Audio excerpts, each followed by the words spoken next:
Vous êtes invité à dîner chez un ami et vous vous réjouissez de pouvoir enfin échanger avec lui, l'écouter, lui parler et raconter tout ce qui s'est passé depuis des mois qu'on ne s'est pas revus. Et voilà que, pendant que vous causez, sa femme est là. Tu prends un café? Non, merci. Il continue la conversation. Tu veux un chocolat? Merci, madame. Un peu plus tard, tu veux un verre d'eau? Merci, madame. Et, au lieu d'écouter ce que l'autre raconte, elle est là sans cesse à lui parler d'un verre d'eau, de chocolat, d'un café, interrompant sans cesse la conversation. On a envie de lui dire, madame, je suis venu pour bavarder. Laissez-nous tranquilles, rien à faire. Elle est tout le temps là à vouloir s'imposer. Elle n'a rien compris. Un hôte qui vient chez vous, il vient pour vous voir, pour vous rencontrer, pas pour boire du café ou du thé ou quelque chose de frais. Il a envie d'un temps d'écoute, d'un temps d'espace, d'un espace pour échanger. L'évangile d'aujourd'hui, c'est la même chose. Jésus arrive après une longue course, il a besoin de se reposer, de bavarder, de raconter, d'écouter, et Marthe est là, tournée autour de lui. Alors que Marie, elle a compris Jésus, elle a compris ce que Jésus veut. Jésus veut une présence. Et c'est ce que nous tous, nous cherchons, soit à la maison, soit à table, soit à l'école, soit dans une rencontre, une présence. Nous rentrons à la maison après une journée de travail. Bonsoir. Bonsoir, ça va? Oui, ça va. On se plonge dans son journal. On regarde la télévision. Les enfants arrivent. Papa! Oui, qu'est-ce qu'il y a? Je vais te raconter. Samir, il m'a tiré l'oreille. Bon, ça va. Fais tes devoirs. Papa, je vais te raconter autre chose. Écoute, fais tes devoirs. Moi, je suis occupé. L'enfant, il va faire ses devoirs. Son père est trop occupé par sa télévision, son journal, ses nouvelles. Mais cet enfant, quand il sera adolescent, quand il aura ses 14 ans, et que ses parents voudront savoir qu'est-ce qu'il fait, qu'est-ce qu'il pense, où il va, ils vont lui dire, Samir, papa, je suis occupé.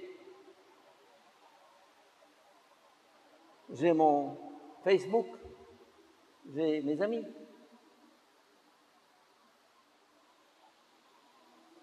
Le papa n'était pas présent, l'enfant ne sera pas présent. Qu'est-ce que c'est qu'une présence? Quelle est la différence entre ce banc et vous? Ce banc, il n'est pas présent, il est là. Ce microphone, il est là. Ce mur, il est là. En allemand, on appelle ça le Dasein. N'est-ce pas, Inge? Dasein, c'est devenu un concept philosophique, la chose, l'objet matériel, il est là. Il n'est pas présent, il ne peut pas être présent. Mais un être humain, Il peut être là, tout simplement là, comme une chaise, comme un banc, ou il peut être présent. Il y a un grand philosophe allemand, Heidegger, qui parle beaucoup de la présence d'esprit. La présence n'est pas une présence de corps, c'est une présence d'esprit. On est présent parce que on veut être présent, parce qu'on fait un effort pour se projeter devant la personne qui est devant moi, et ça se sent et ça se voit. Par exemple, quand je vous vois maintenant, je sais que vous êtes présent. Vous n'êtes pas simplement là, parce que vos yeux sont ouverts, vos oreilles sont ouvertes. Et les yeux sont ouverts, les oreilles sont ouvertes, parce que le cœur est ouvert, parce que l'esprit est ouvert, parce qu'il y a une attention, une intention.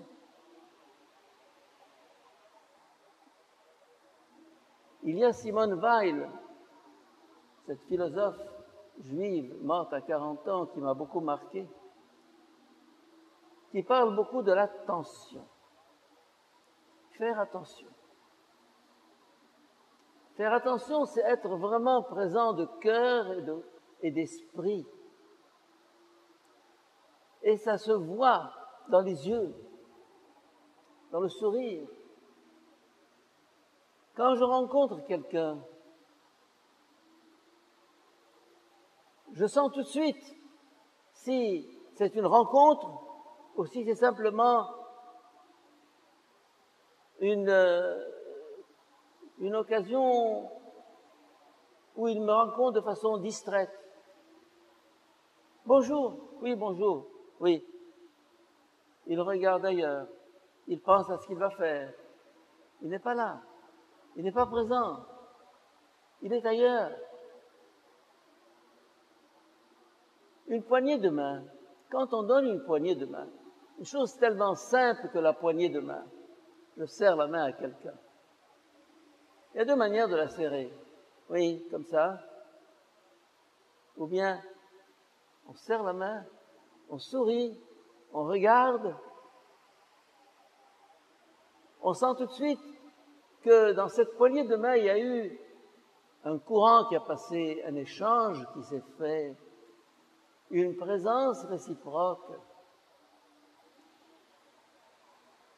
Et pour que cela se fasse, il faut se préparer le cœur, comme disait le renard au Petit Prince. On se prépare le cœur. Le dimanche matin, il n'y a personne au téléphone, il n'y a personne pour ouvrir la porte. Et comme mon bureau est à côté de la porte, c'est moi qui fais le bawam. Et quand on sonne, je me lève et je me dis, souris, souris. Avant d'ouvrir la porte, je me prépare le cœur. Là encore, le Petit Prince, je me prépare le cœur. J'ouvre en souriant. La personne se sent tout de suite accueillie. Il y en a qui, et moi je le faisais souvent, je le fais peut-être encore. J'ouvre en me disant, qu'est-ce qu'il veut encore ce type-là? Je suis en train de travailler. Oui, qu'est-ce qu'il y a? Allah, il n'y a rien. Non. Il s'en va. Il sent qu'il m'a dérangé. L'art de faire sentir à celui qui vient vous voir qu'il est le bienvenu. Pas simplement en parole, vous êtes le bienvenu. Non, vous êtes le bienvenu. On sent tout de suite dans une maison, dans une chambre, dans une rencontre, si on est le bienvenu ou si on est encombrant, si on est de trop. Je vous invite à réfléchir sur la manière dont vous vivez vos rencontres les uns avec les autres. en commençant par le mari et la femme. Vous allez me dire, oh, on est tout le temps ensemble, oh, bon. Eh oui, si ça commence comme ça finira mal. Mais si on se dit, il rentre fatigué, je vais lui demander de ses nouvelles. Il a envie de parler, il a envie de raconter. Comme cet enfant tout à l'heure, Samir, il est allé chez son père, papa, tais-toi, va. Là, on peut dire la même chose. Tu veux me raconter, il y a la soupe à faire chauffer, il y a la table à essuyer, il y a la table à mettre. Bon, khalas. Ce que l'autre demande, c'est du pain et du sel.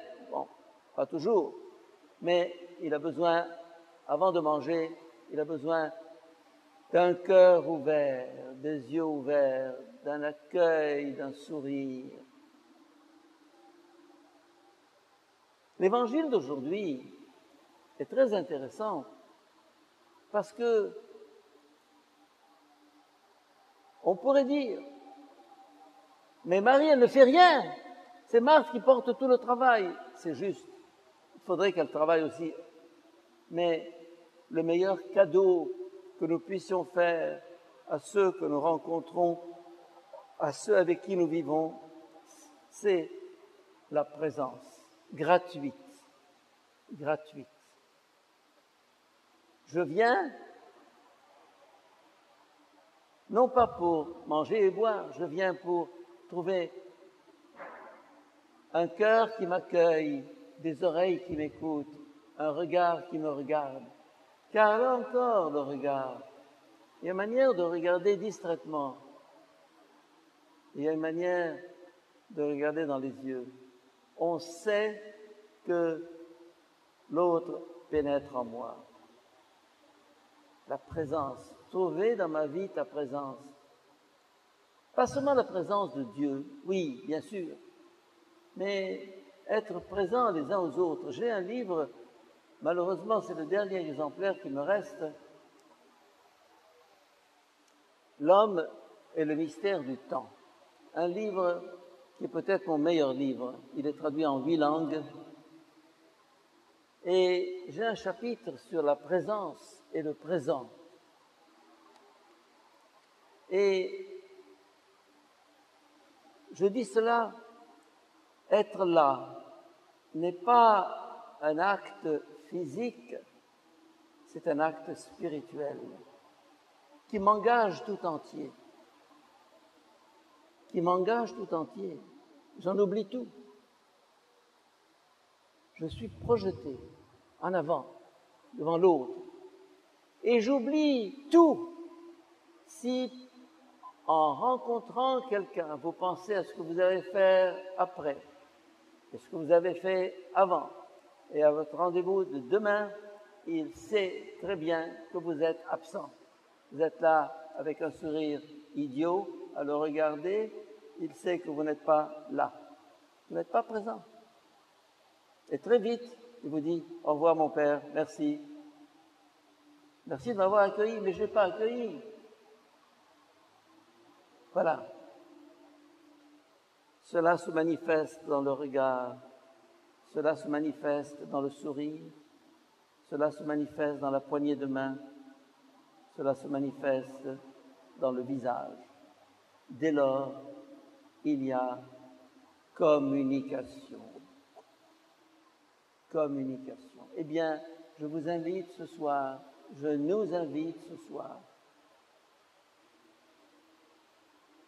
à travailler cette attention à l'autre, cette présence à l'autre.